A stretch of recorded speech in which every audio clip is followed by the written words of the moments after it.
Hi, everybody. This is S.J. Thomason with Christian-Apologist.com, where truth matters. And I'm here with Ben of the Skeptics Bible Project. He's a half of the Skeptics Bible Project. He and his colleague like to make a lot of videos about the Bible, and they have a skeptical view of it. And he just told me that he and I both watch some of the same videos, some of the same people, and so that's interesting. So if you're watching this and you've seen Ben before, you should probably be delighted. But even if you have never met Ben before, this is going to be a lot of fun. And so without further ado, let me ask Ben just to, actually, I don't know really much about you at all, Ben. I don't know if you were, say, raised in a Christian family or how you came about to the belief system that you have now. And just wondering if you wanted to share that with everyone. Sure. So I did grow up in an evangelical family. My dad actually a Baptist pastor for most of the early part of my life in Pennsylvania and in New York. And so grew up as a pastor's kid, baptized, like 8 old or something like that. Went to Christian, was homeschooled. Went to Christian school, went to Christian college in New York that doesn't actually exist more, but was like a small Christian and liberal arts institution. And then sort of as I was getting more at college and pursuing higher education and studying more, sort of fell away from the faith for a bunch of different reasons.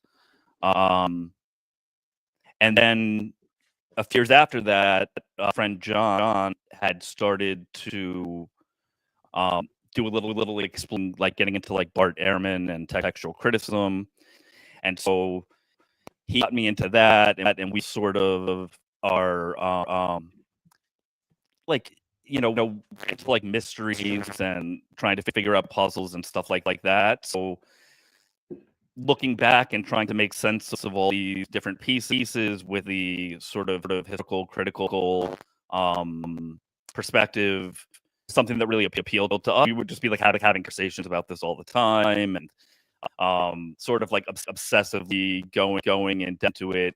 And so finally, we were like, we should do a podcast and talk about stuff, since we've talked about 1,000 times, just kind of like publicize our per conversations. And so we've sort of been doing that. We started like 2 years ago, and we do. It's not super regimented. Like we don't do it like every 2 weeks or whatever. We were trying to do it every week, every 2 weeks when we first start out, and it's difficult. My friend works, so he's like got a lot of other stuff going with his schedule. But we're still dropping episodes like once a month or so. And kind of just focus on the things in the church that are sort of like not really talked about. So stuff that we learned about the Bible that we never learned growing up, but we think is important, or places in the Bible that Christians seem to like skip over or neglect, or don't really kind of wrestle with. And so I think that our past sort of two purposes. Hold on just one second, Ben. I've got a few people in the audience. Your mic is doing a little bit, like it is doing there's like a feedback or a little bit of a, I'm wondering if there's a way to. Let me see. Maybe if I just turn down the volume, it will be better. I have echo collation, reduce mic background.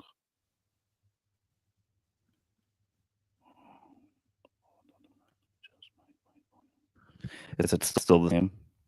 Yeah, a little bit. You've got a little bit of a a little echo. If I hold it away, if I hold the mic here, still the same?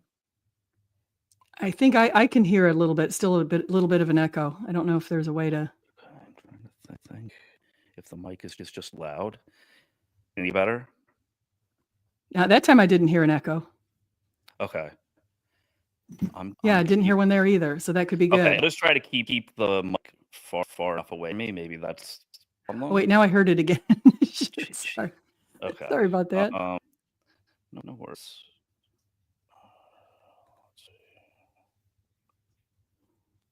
this happens to us all the time when we're doing our podcast too. We always have some sort of technical difficulty. So while we're getting that work done, I want to say hi to Harry Stark. He wants to know if you've seen some he's got a lot of questions in the thing about the Bibles, Bible authors, and also about, actually, he's mentioned just a bunch of people he's wondering if you've heard from. So he says, does Ben question the authorship of Seneca the Younger, Cassius Dio, Plutarch? He's got some people in there. Perhaps, Ben, he says if you mute your speakers, could that be part of it maybe? Could be.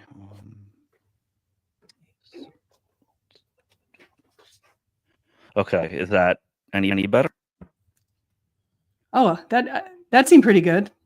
Okay, because now it's going into my headphones. Okay, just let me know if it starts echoing again, and we play with it. But that might work. So questioning the authorship of Seneca and Plutarch. I don't think that I question the authorship of them, but I think that I would treat the text as a unchanging, uniform, perfect replication of the original writing. So I would use the standard for Plutarch, Seneca that I would use for biblical writings. I wouldn't assume then that it's going to be a precise rendering of the original text. I think that I give it like pretty bud. Like I would allow it to be one of the tools we would use to measure history. I mean, it's hard. No, Ben, there's just something, I don't know. It's like you're kind of soft now. Like you were louder before, and it was a good. Okay, maybe if I hold the mic up closer, is that better? Or is if you have the mic, and do you have a computer, or what? I'm trying to figure what would cause an echo, and I'm not technology, I'm not a great techie, so I don't know the answer to that.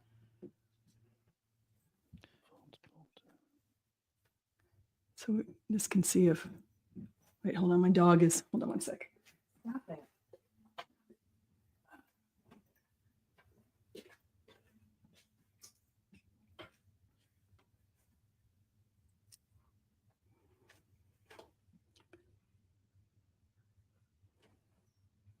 Are you there? Oh, you're just checking it. Okay.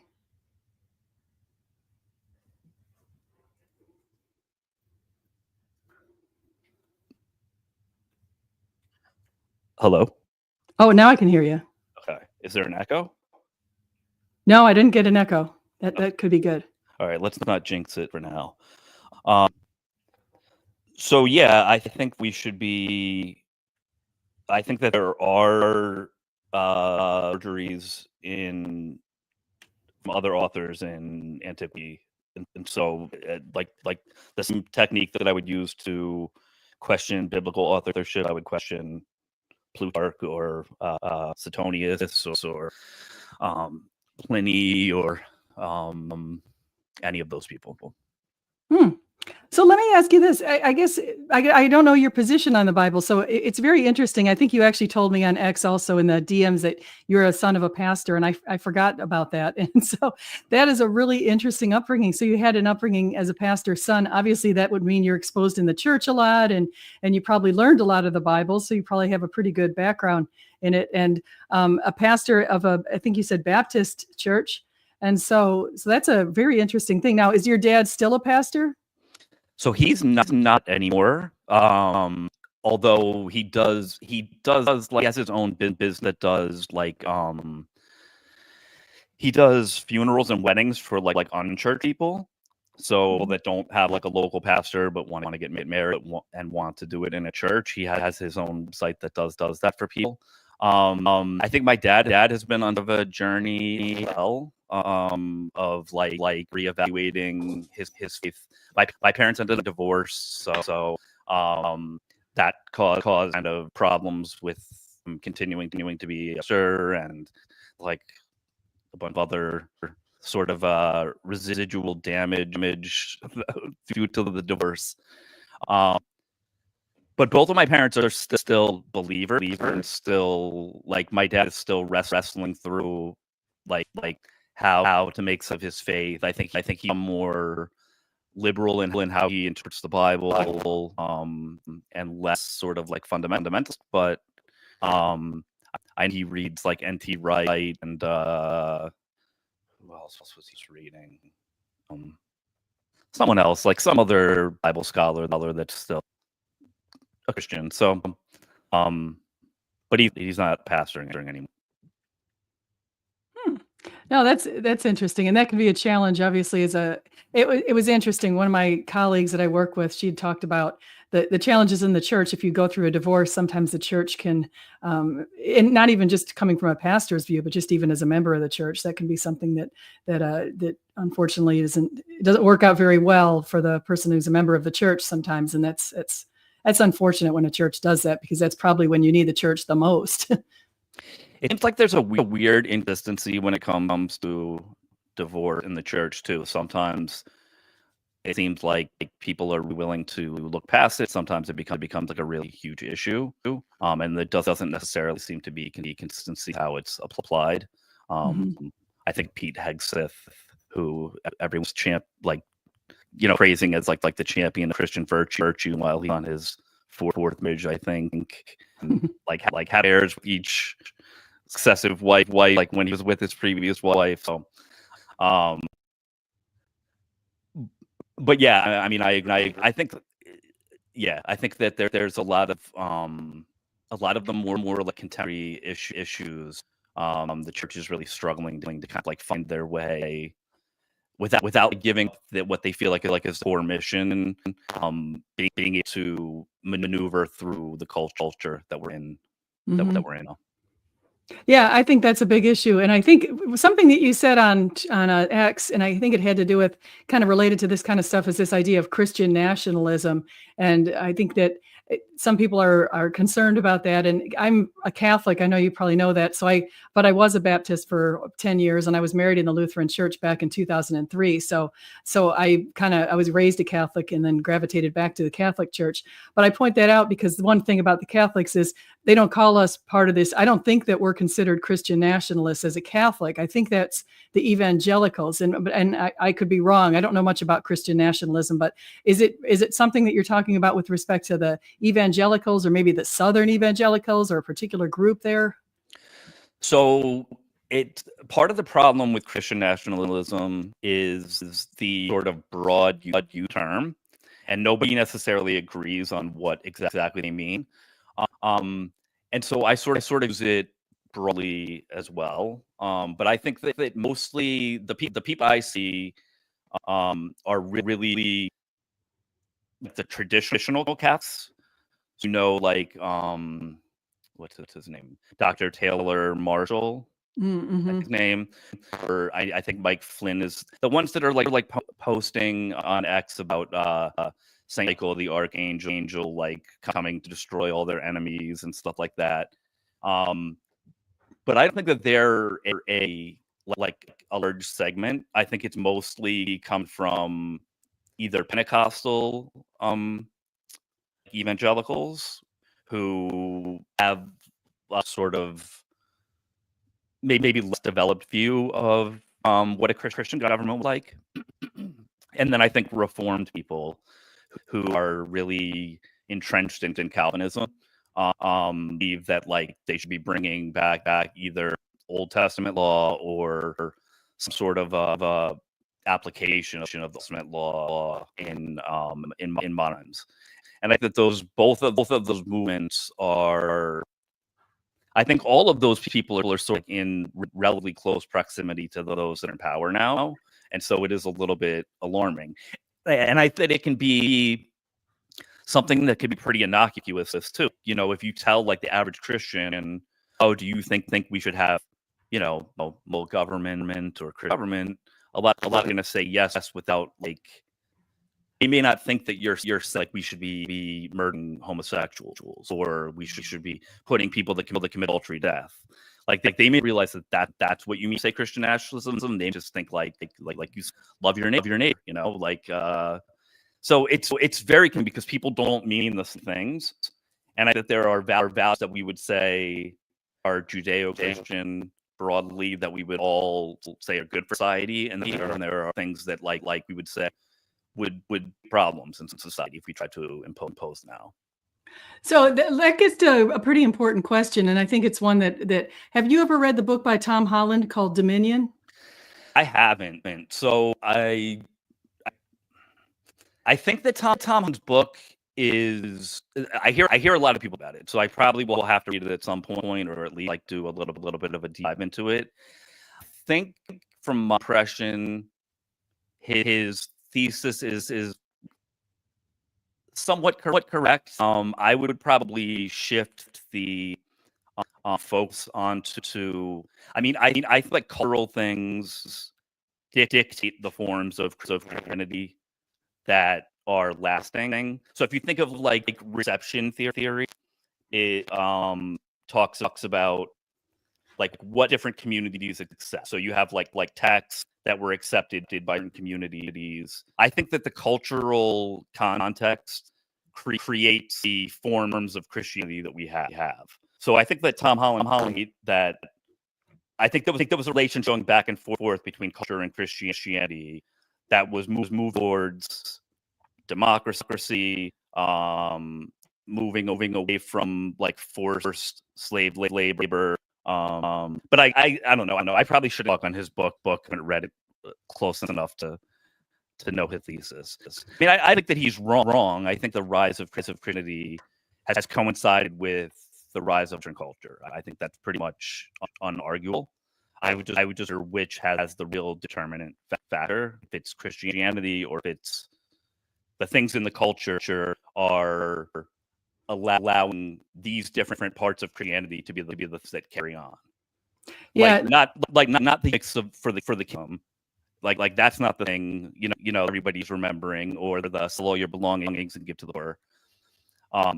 But like care for your family and this order amoris or whatever did carry on, because that was complementary with the way the culture was forming. I don't know. I could be wrong though. yeah. Well, he starts it. Actually, what happened with him, and I think it's really interesting, is, and I've listened to some videos from him after I read his book. I can't find his book in my house, which is driving me nuts. I gave it to somebody somewhere along the way. I can't find it, which is another factor. So who knows who has it that I gave it to. But anyway, the idea is he traced back 2,000 years, and he was looking at the way the culture was during Roman times, during the Roman Empire. And it was pretty awful back then. People were, heaping abuse on each other, and everyone thought that the wealthy were blessed by God and the poor were cursed by God.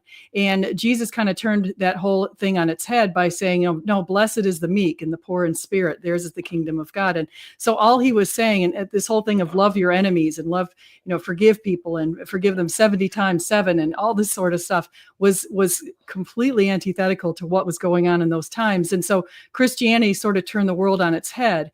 And even from its start, when you've got a poor nobody basically in the middle of nowhere in this little teeny ancient Near Eastern town is able to change the world, I would say, pretty effectively. And especially starting right around the time of Constantine, when it was legalized, and when Christianity was legalized, I should say, around 313. And since then, there's been a lot of Christian influences. And this is what Dominion goes into, is looking at the influences in the universities and the hospitals. And, because during Roman times, apparently only the soldiers were giving special treatment in hospitals. Women and children were really looked down on, and a lot of them were left for dead. The kids were left for dead. Babies were left for dead. There was all kinds of terrible stuff going on. And so Christianity put a big change to a lot of things. Now, that said, then we get up to around 1500 when you have Martin Luther kind of pushing back against the Catholic Church, and lots and lots of different sprouts now of different versions of Christianity. And is like, I think kind of going from what you're saying is that's really, it's definitely the United States Constitution. A lot of that was written with some Christian principles in mind. The idea of all men are created equally, meaning that we're deserving of equal rights and equal care and that kind of stuff.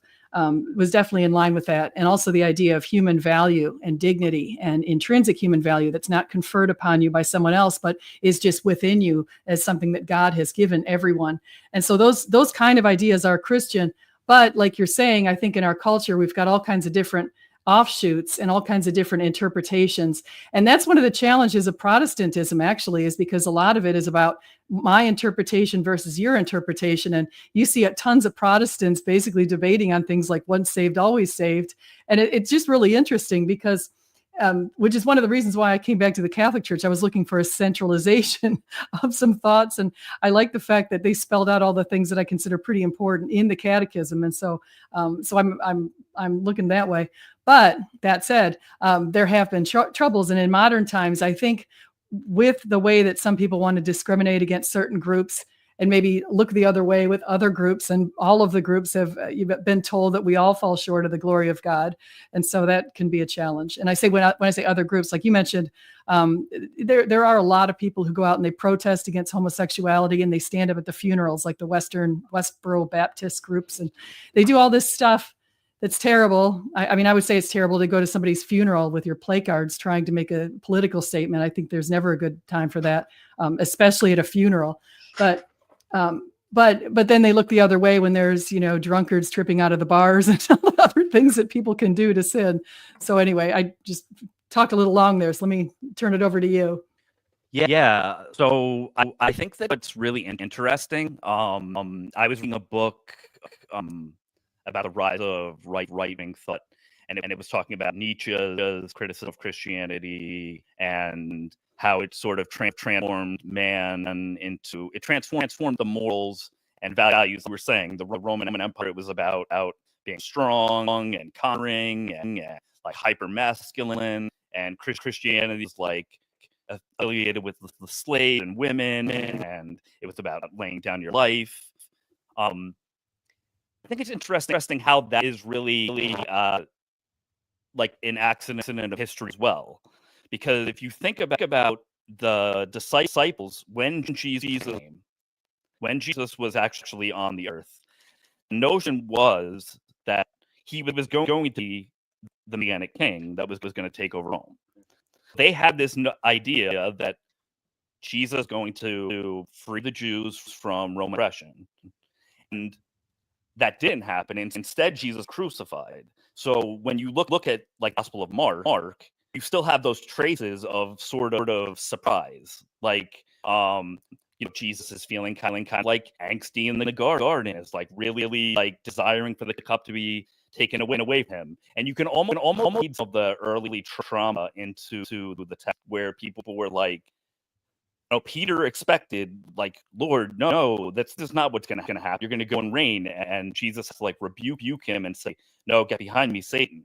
So you have this play with like expectations of Jesus being a king, and yet he goes to his death.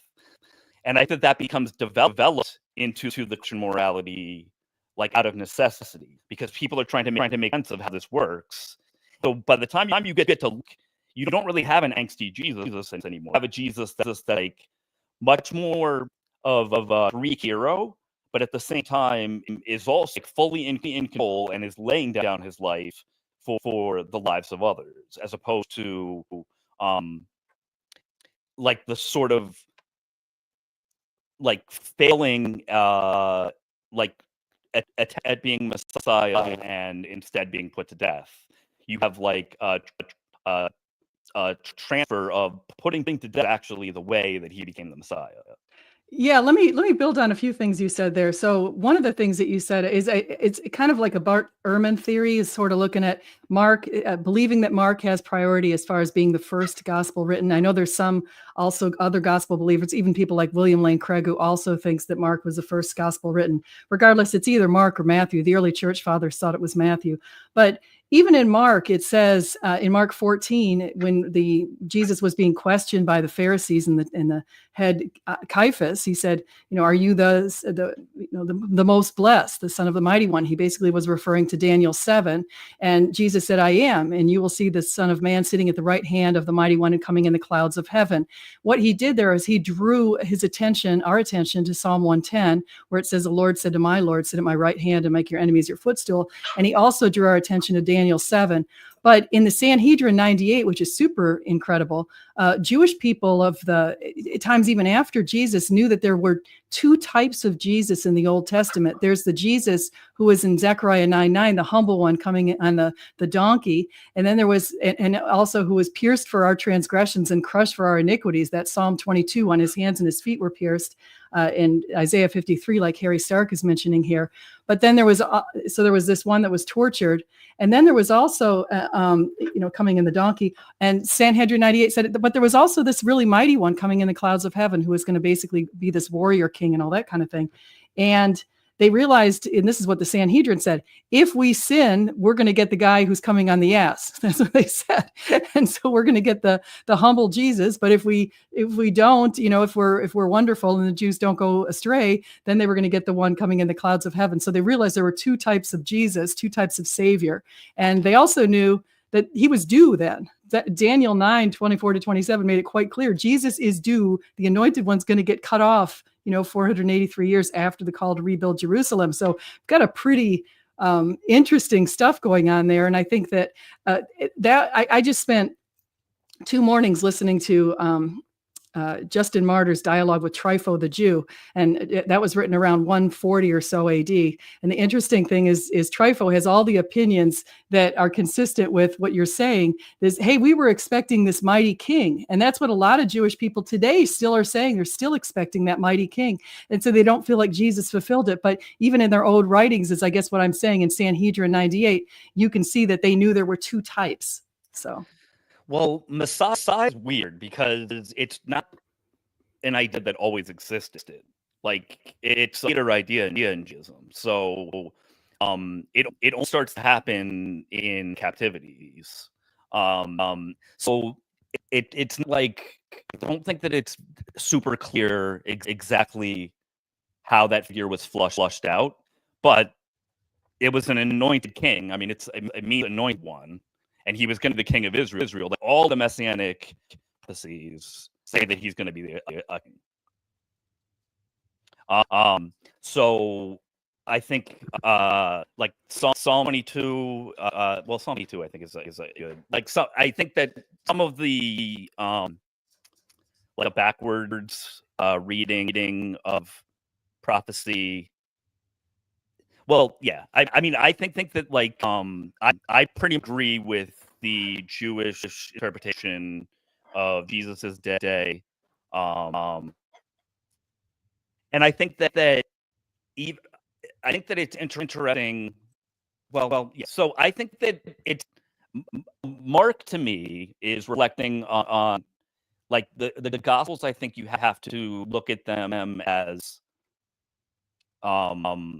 they're obviously memories, like historical memories, but reflect upon them theologically from the future.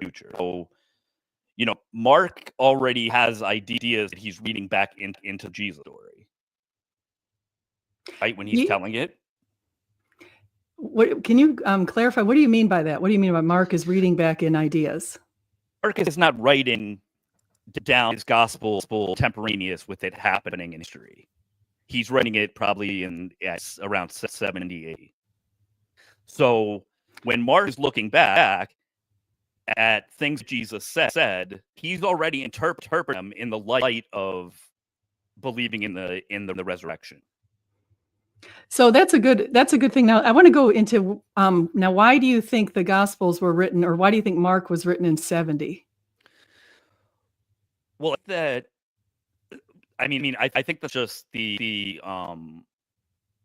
position of the majority of scholars, but I think that so again, I go back and imagine the historical situation dealing with, and then use that to kind of gauge the text. And Mark, so Jesus is a apocalyptic prophet, speaking in Galilee. Yet Mark almost no instructions for like temple purity, which would have been like a major issue if you were a Jewish teacher at that time. Like, it would have been focused on the temple, probably like hyper focused on the whole, and the different purity laws, and but we don't really in Mark. And then I think that the obvious thing is the reference to the destruction of Jerusalem. So wait, that's exactly what it is. And so that's one of the reasons why some scholars, and you could say, like Bart Ehrman says, it's a majority of scholars, do make this assertion that the Gospels, starting with Mark, where they say Mark was written first, followed by Matthew, then Luke, then John, and then some of them say John was written in the 90s and that kind of thing.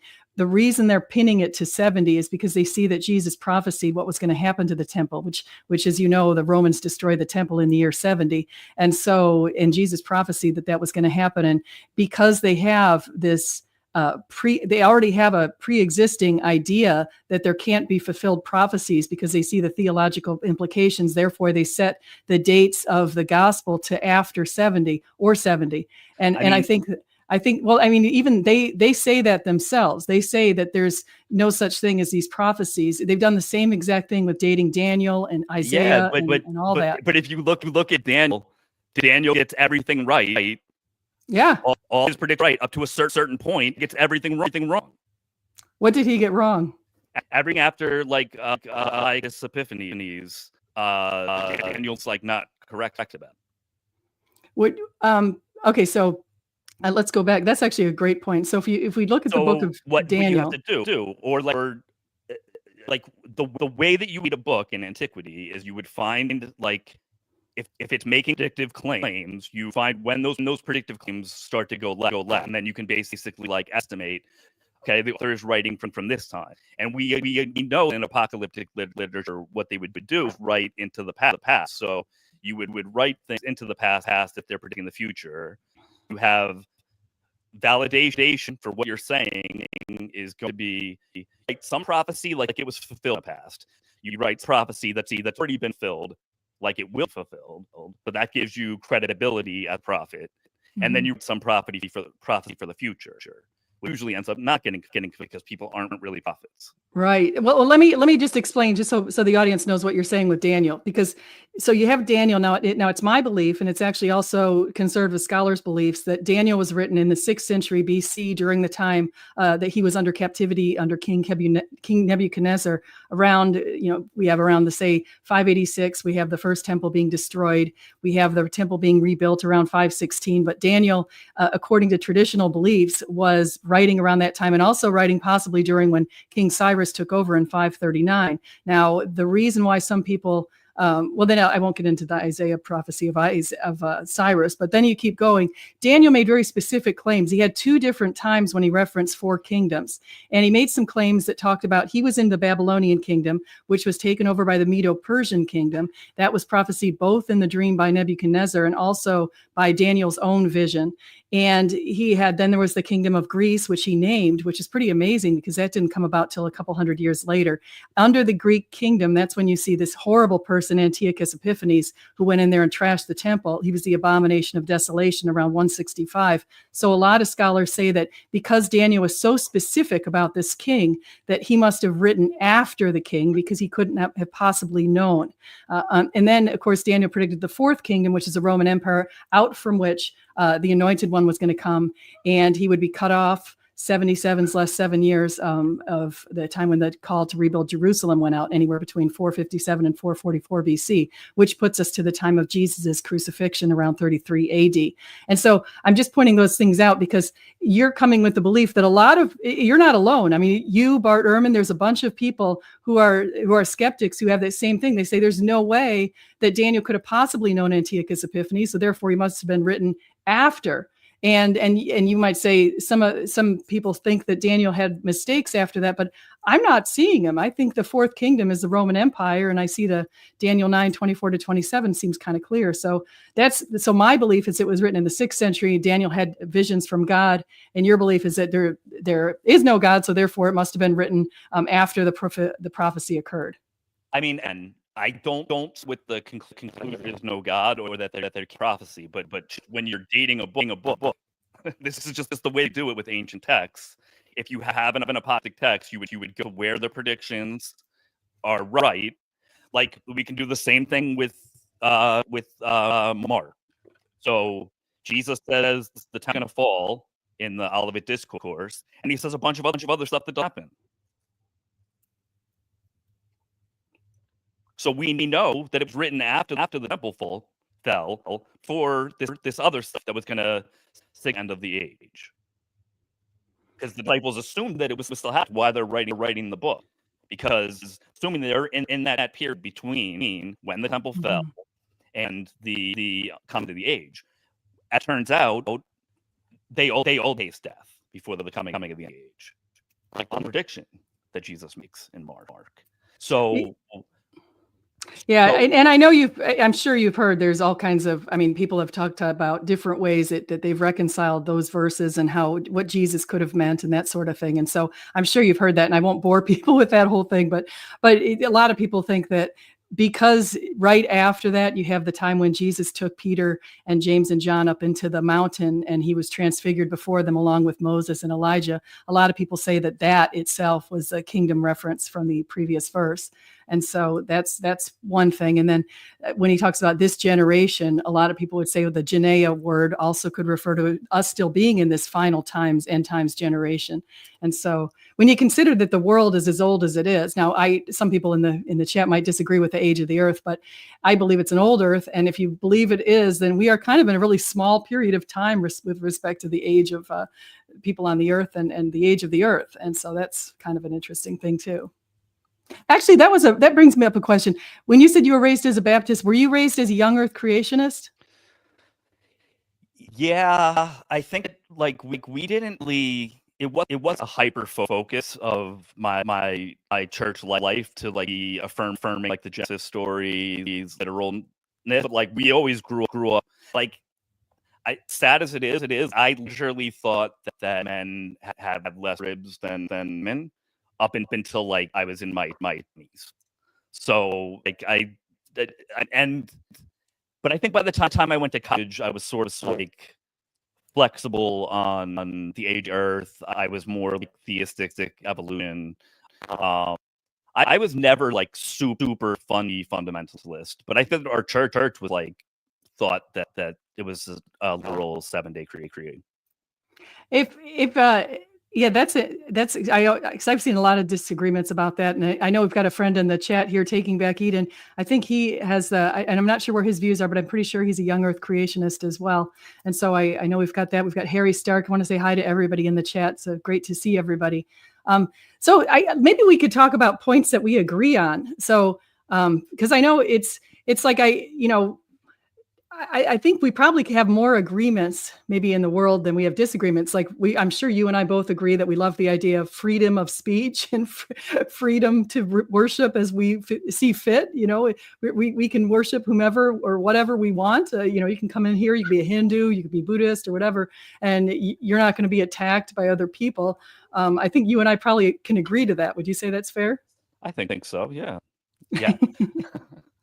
Yeah, and we probably have an agreement. I mean, I think you and I are both raised in the United States, and I think it's the nice thing about that is because we are able to, we're not worried about literally having our heads chopped off or something for our beliefs, and so we're in a pretty good spot that way. So, yeah, I think that the one thing that is interesting in Christianity and interesting about Western culture is the way that it sort of continually undermines itself to make even more freedom. Like the controversy now is like when Muslims come into the West and assimilate and I think that what happens is it would be extremely un-Western. It would go against Western values to say these people can't come into the West, right? Because the whole idea of the West is this universal humility that sort of like transcends belief. Sphere of freedom where we can all exist.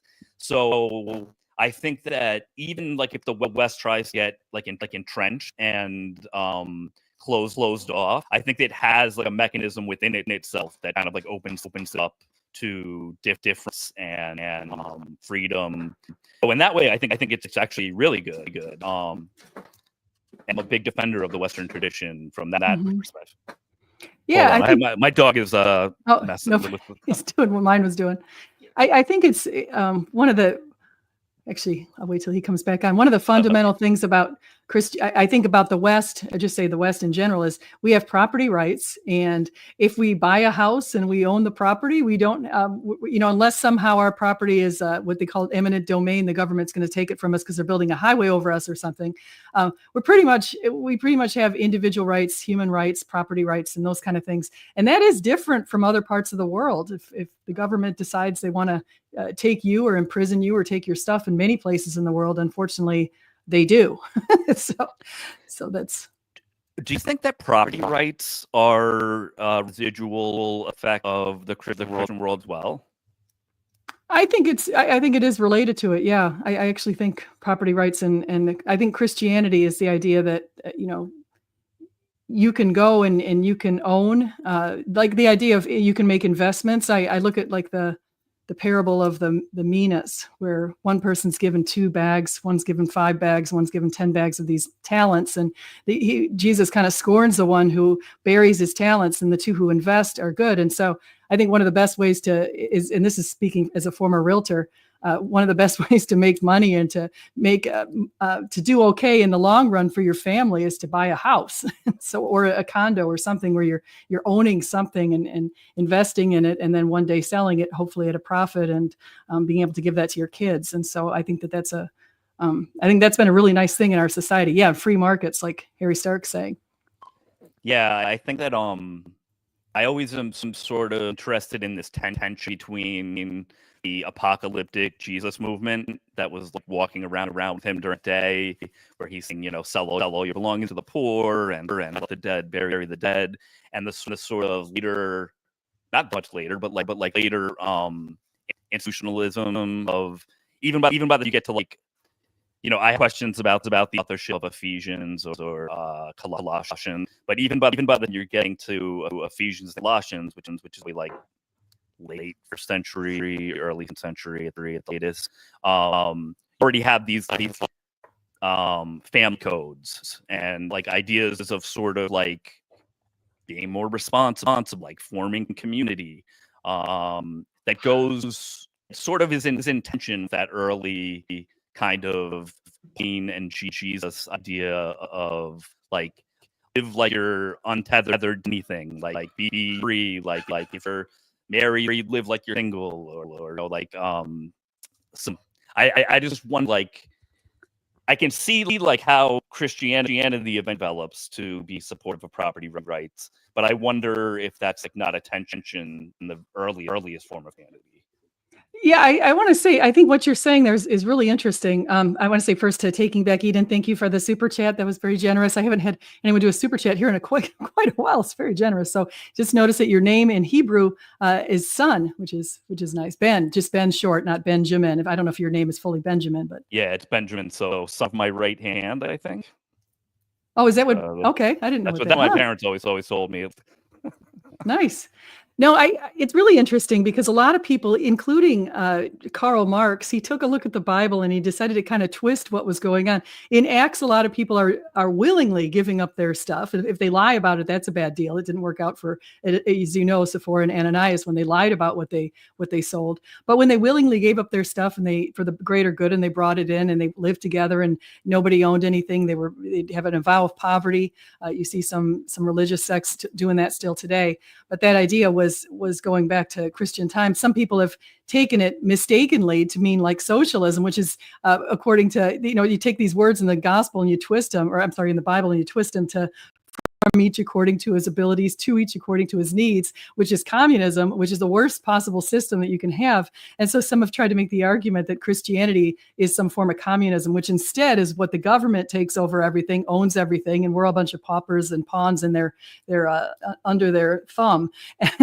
And they steal from each according to his abilities, and they give to themselves. And so that's the deal. That's why like people like in the USSR were so wealthy at the top in the government. But anyway, so that I'm just saying that there's some, that's the trouble. And that's the challenge, I think, with Protestantism in a way, is because there are so many ways to interpret so many passages. You could probably take some stuff and craft together a whole theory. Like somebody might say, hey, socialism, and I'm going to take a bunch of these passages and say that Jesus was a socialist, which I completely disagree with. I think Jesus is in free markets, but I actually don't think Jesus would really endorse I mean, Jesus is giving us freedoms, but I don't think he would endorse any political view. I don't see him as a Republican or as a Democrat, put it that way. So I just don't put him in those shoes. Yeah, it's hard to map Jesus's politics on to today, or map our political understanding onto Jesus. I mean, he's living in a monarch, basically.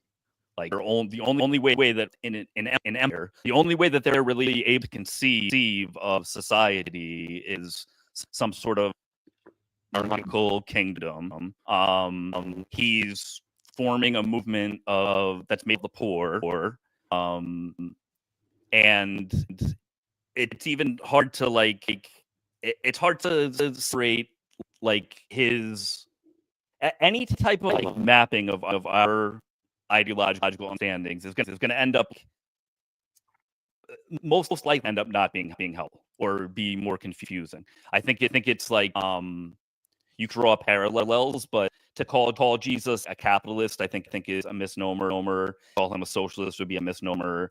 Those are specific terms in specific economic, like historical situations. I think that it is also it's very interesting brought up about Acts and the way the church was already remembering themselves.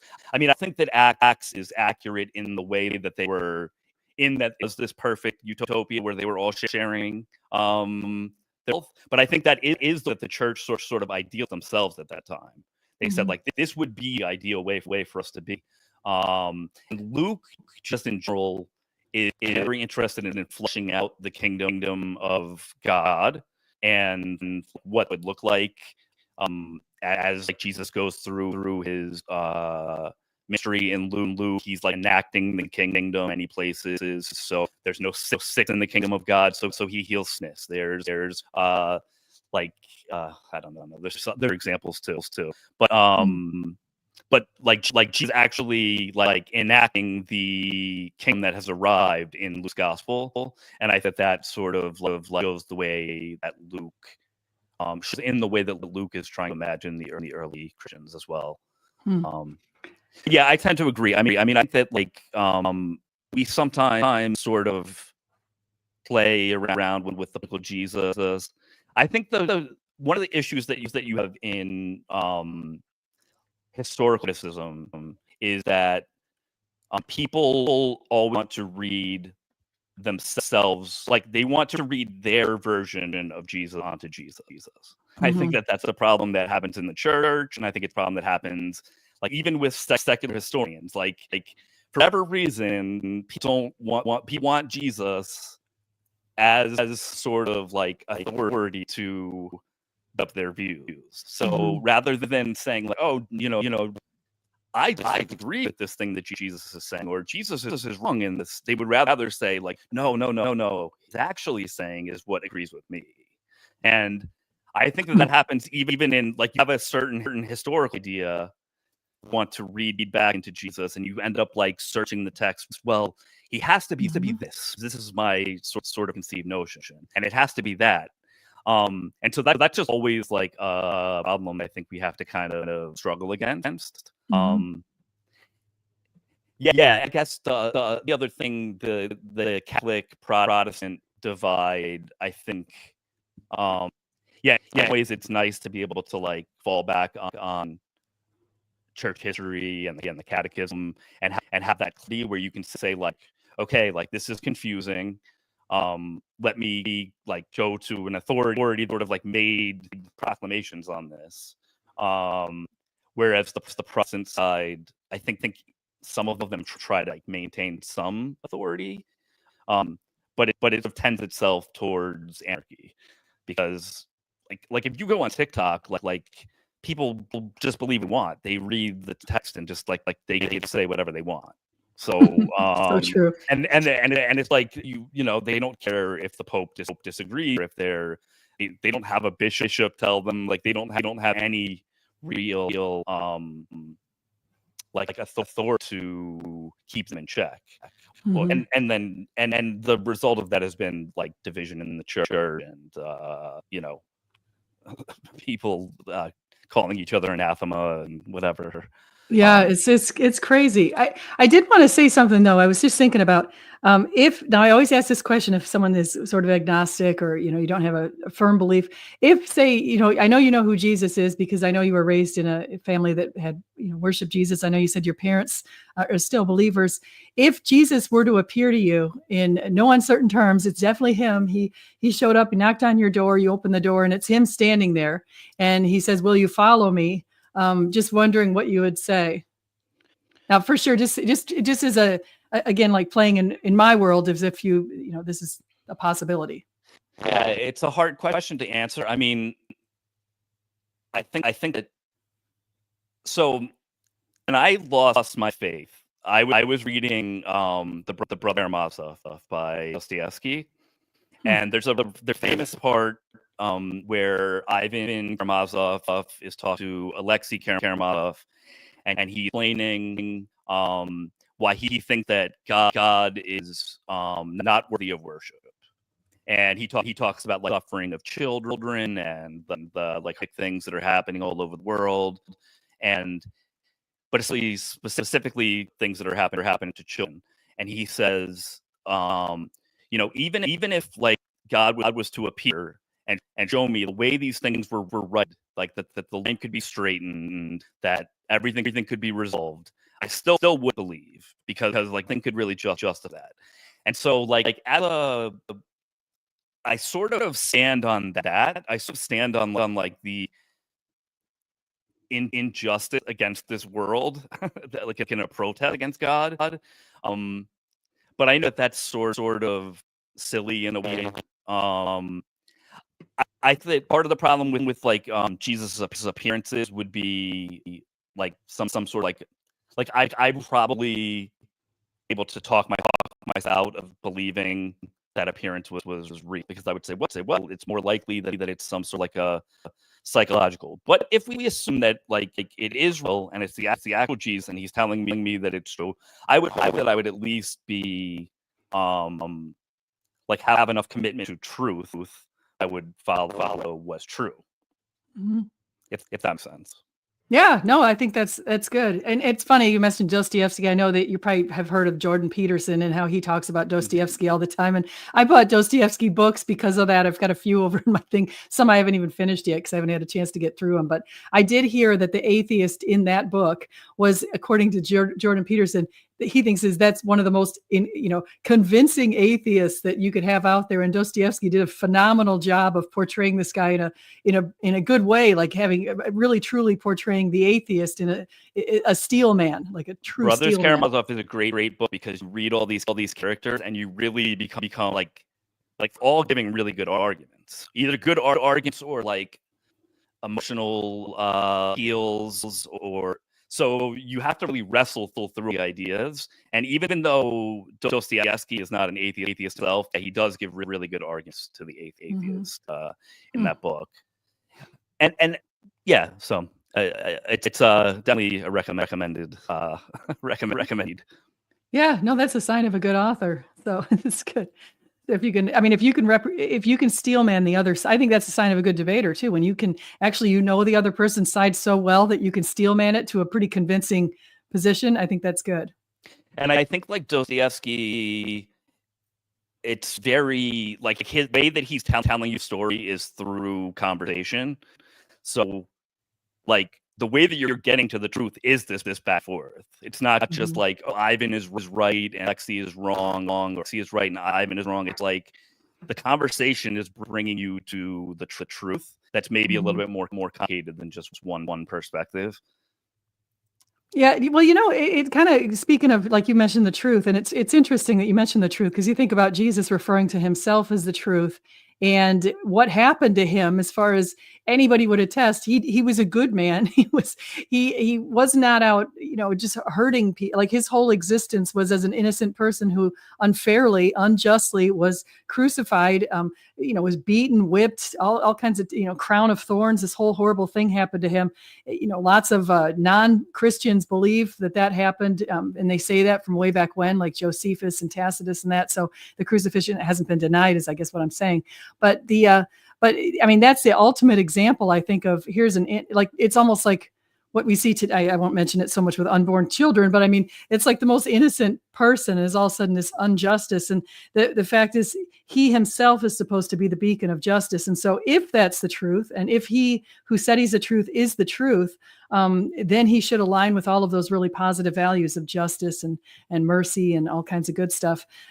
So then if you didn't go in alignment with him, you might be taking an alignment with the exact opposite of him, which is, according to Christians, Satan. Like that's the other side, like the unjust, the liar, this kind of stuff. So I always fear, one of the reasons why I like to do these sort of reach outs is because I do think that there are a lot of people out there who might not really think or go into all of the reasons why we might have evil in the world and how suffering actually can end up for the goods in some ways. And I guess that's what I would maybe answer some of your concerns about suffering in the world. Yeah, I think that's I think that one of the better arguments, the sort of soul building argument, or it open space for some virtues to have some suffering. To me, it's always like the commiserate amount of suffering that we have. Like, does it really proportionally make sense, like, to have or the senseless suffering? But it's a complicated question. And I mean, I think that, like, when you bring up the problem of evil, I think people are too easily explicit from each side. Like, it's a complicated problem, and I think that it to have the discussion. Yeah, I mean, I think that like those are like okay arguments, though, that like there has to be some sort of evil or for good to exist. I think that's possible. It's possible. I'm not having a very good argument for the problem of evil. But yeah, it's interesting. Well, it's also kind of, I think about the problem of evil, and I think about what I just saw on X. Somebody posted, I think I reposted if I didn't, I meant to. But there was this, do you remember when in 2015, when they had the beheadings of those Coptic Christians over in Egypt? And apparently one of them, I didn't know this story until I just read it on X yesterday, but apparently one of them wasn't a Christian, and he was standing there watching these other people confess to Christ and be beheaded right in their last minutes. And he said right in his last minute, their God is my God too. And I thought to myself, wow, and then he was beheaded. And so it's kind of like, it reminded me of a little bit of the thief on the cross, which is like, he waits kind of until he had this terrible life, he's doing thieving or whatever he's doing. He knows he deserves to be up there on the cross, and he looks over and he's kind of like, well, wait a second, to the other thief, if this is what's happening to us is fair, but what's happening to him, hey, that's not fair. Hey, don't forget about me and your kingdom. Like, where did he get that? I think to myself, it's the strangest thing. The man's hanging on a cross next to him, and he says, don't forget me in your kingdom. Like, it's really there's some weird stuff in the Bible that I think if you really think about it, you're like, wait a second, that's strange.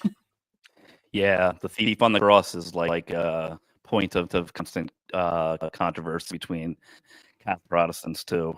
Mm-hmm. I see like some Protestants like fighting on X every day, and I'm just like, oh, you're never gonna like. I have found, what I found, I've like differences like that you're not gonna agree on. I don't understand. It's like, there are two trolls on X that I've been noticing lately. I've noticed James White for a very long time. I would call James White a troll in a kind of a positive, funny way. Like, he says stuff that are totally outrageous sometimes.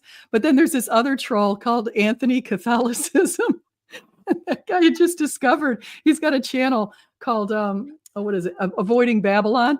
And this guy will say the craziest things. He's purposely trying to like push James White's button. He says Paula White's James White's wife.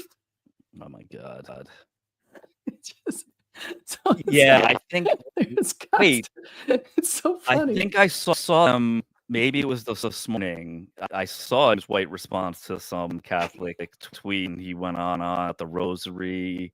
I was like, pray the rosary for James White, and he went through this whole thing. And I'm like, so much time to like, it's like so much time to argue over stuff that's like, it's even like when Christians and Muslims argue. It's like, you can't really come to an agreement until you recognize that the other person has a fundamental difference, and theologically, like fundamental difference. Like you're not going to convince Muslim that like they have a view of Jesus as a prophet and Muhammad as like a fulfillment of like another prophecy, and like you're not going to take them away from that by showing them that it's consistent with the Bible. The same way that like you're not gonna. It's just I don't know. I just feel like the discussions are unproductive a lot of times, and Yeah. but, I think but so too. I think that especially the Muslim Christian ones, my reason why I don't go up and debate against Muslims, or I don't really debate against anybody for that matter, but one reason I don't, the thing with Muslims is I don't really understand their faith. I definitely have not read the Quran. I've read little bits and pieces of it, and I don't want to be that guy or that girl who shows up and pretending like, taking like what I've seen some Muslims do, where they'll go and grab some Bart Ehrman arguments to use against Christianity, and it's like, go away. You've never read the Bible probably, and you're using Bart Ehrman stuff, and it's like, come on. I think that's part of the problem with sort of rhetorical stuff of the internet is just that like people get a script and they just follow the script. They're not really trying to understand like what's going on. So I try to we try to do a pretty good job on our like knowing kind of the how the argument is supposed to work.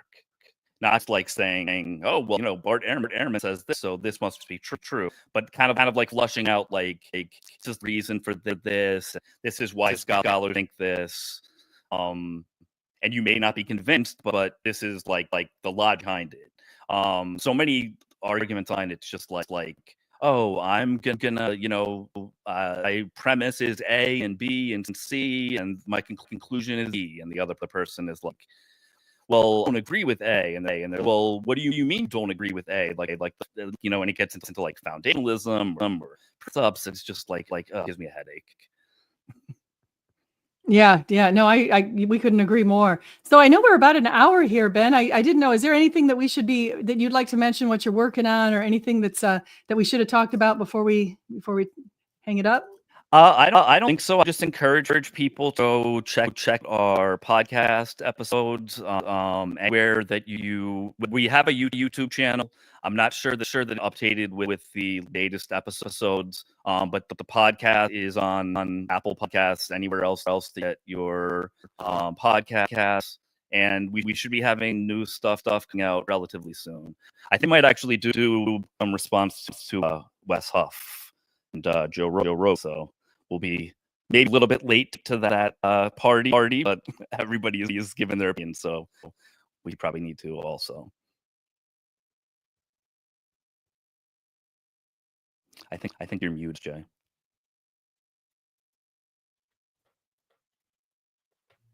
Sorry, my screen, all of a sudden I get this thing over my screen. I couldn't get to my mute buttons. No, I agree. Wes Huff, you might as well. I mean, he's still busy out there making new videos, so you might as well say some stuff about Wes. It'll get some attention. I noticed that video that I said on Wes and Joe Rogan did get some play, so I think you'll still get some play. Yeah, I think so. Yeah, well, so everybody, if you haven't seen Ben's podcast, who are you with again? What's the name of that person on your? So it's a Skeptics Bible Project. But it's podcast. With you and who? My friend John. Okay, yeah. So Ben and John. Yeah, Ben and John are the hosts. And we co-host certain times, but they we had one co-host, and she ended up like having scheduling issues, so she had to drop out, and we've had someone else to tell you episodes, so she may be featured too. We try to get a female voice on the show too, so it's not like so testosterone-y, and guys have dominated biblical scholarship for so long because kind of like exclusion. We want to make sure that women's voices are having a fair share. I did notice that. It's so funny. I noticed that guys are like in books and in everything, men are definitely dominating, and females are definitely not. I mean, I've had a couple females like Lydia McGrew and Nancy Piercy on my channel, but honestly, there really aren't. And I had Catholic who's in here. I don't know if she's still here, but Catholic Gina, I'm going to try to get her back on my channel again. So, but not enough, not enough. Yeah. There's some really good female Bible scholars, but yeah, it's always hard because you have sort of like religious objections to that sometimes. Mm-hmm. It's not that it isn't only once that I've been told, shut up, you women aren't supposed to talk. according to Timothy. I mean, I think like you mentioned Lydia McGrew, I think she probably deals with like that type of issue too, even though she's like well respected and seemingly well liked and intelligent. No, I disagree with her. She's definitely smart. I mean, Nancy also I argue with on X all the time, so that's funny. Yeah, I've had her on my channel too. She's great. And Everyday Catholic Gina is still in the chat. So thank you, Gina. Taking Back Eden, that's John and everybody else who's listening today. So we will, I don't know if I have you in the description, but I will make sure I have a link to your channel in the description. If I don't, and you can follow you on X as well. I tweet on X. It's less related to the actual content of the podcast and more just like me trying to troll people or create clicks. Don't get any engagement anyway. But try your best. Yeah, Every once in a while you just might get that one tweet, or post. Yeah, every once in a while you say something controversial. Everybody retweets it or whatever. Everybody comes to you. It was nice to you, SJ. Yeah, thank you. It was nice to meet you. I hope you have a wonderful we can do it again afternoon. sometime if you want. That sounds great. Thank you so much. No problem. All right, I'm gonna take my dog out because she's going crazy. Okay. All right. Thank you, everybody. All right. No problem.